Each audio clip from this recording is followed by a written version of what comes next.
और केवल वक्ता के लक्षण नहीं, श्रोता के भी लक्षण बताए। श्रोता भी बड़ा गंभीर होना चाहिए। जो भगवान की कथा सुने, कथा में आरती के पहले आके बैठ जाए। भैया आरती के बाद वापस जाए, भगवान को पीठ दिखा करके नहीं जाना चाहिए। जो भगवान की कथा में भगवान को पीठ दिखाकर जाता है, उसके जितने भी पुण्य होते हैं वो सब नष्ट हो जाते हैं। और जो भगवान के सन्मुख कथा में बैठकर कथा सुनता है, और कई लोग तो बताओ टेंट के पीछे कथा सुना, अब भगवान जाने उन्हें कौन सा पुण्य मिलता होगा, लेकिन शास्त्रों में ऐसा वर्णन नहीं है।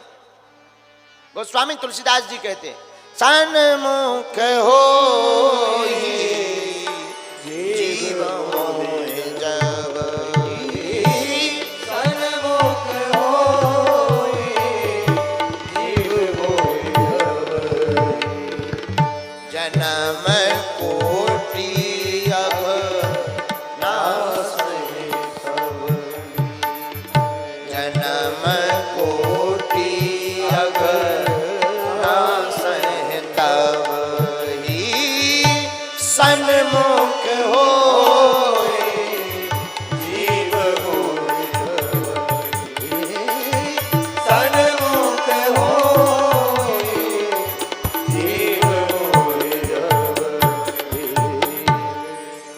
जो श्रोता भगवान की कथा सुने, उसे भगवान की कथा को सामने बैठ करके सुनना चाहिए। दूसरा, जब तक कथा होवे तब तक यहां वहां की बातें नहीं, केवल कथा में ही ध्यान दे करके सुनना चाहिए, सावधान होकर। कई ऐसे श्रोता होते हैं, घर पे तो कुछ बोलते ही नहीं, कथा ही में पूरा बोलते हैं।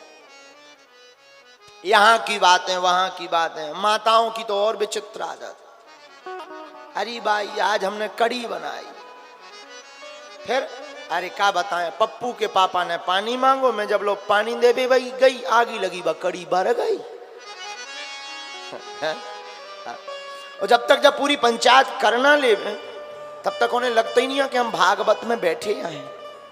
हमें कई बार ऐसी हंसी आने लगती है कि माताओं की तो एक अलग भागवत हो चाहिए, इनकी अलग ही भागवत। वो देखो देखो लाल साड़ी पे नैया आई, कौन में, अरे वो नहीं, वो तो कोने पे जो मॉल नहीं बना, उसमें आजकल ऐसे ही बिक रही, लेकिन ये तो सस्ती, अपन महंगी ले आवे। बोलो सीताराम। एक बार पति पत्नी कथा में जा रहे थे, पत्नी को मजाक सूझा, सामने गधा खड़ा हुआ था। पति से बोली, तुम्हारे रिश्तेदार हैं, नमस्कार कर लो। नमस्कार, रिश्तेदार है, नमस्कार करो, रिश्तेदार। पत्नी ने कहा, पति भी है तो सागर को, कमजोर आदमी थोड़ी था, पति भी सागर का आदमी। वो भी बोला, ससुर जी प्रणाम।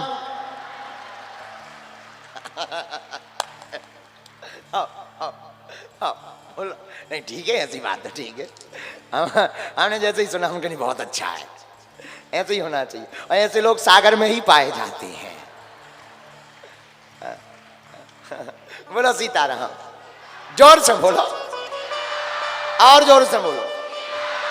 तो वक्ता का पहला लक्षण, कथा में पहले आके बैठ जाए। दूसरा लक्षण, भगवान की कथा में जब आकर के बैठे तो सावधान सावधान मन कर पुनि शंकर, लागे कहन कथा अति सुंदर। तीसरा लक्षण, वक्ता को बड़ा समझना चाहिए, हो भले ही छोटा, पर जब तक व्यासपीठ पर है, व्यासस्य विष्णु रूपाय, भगवान विष्णु का ही रूप मान करके वक्ता को श्रवण करना चाहिए। कैसे? दो बोतल हो, एक में गंगा जल भरी हो, एक खाली हो, ढक्कन लगा हो।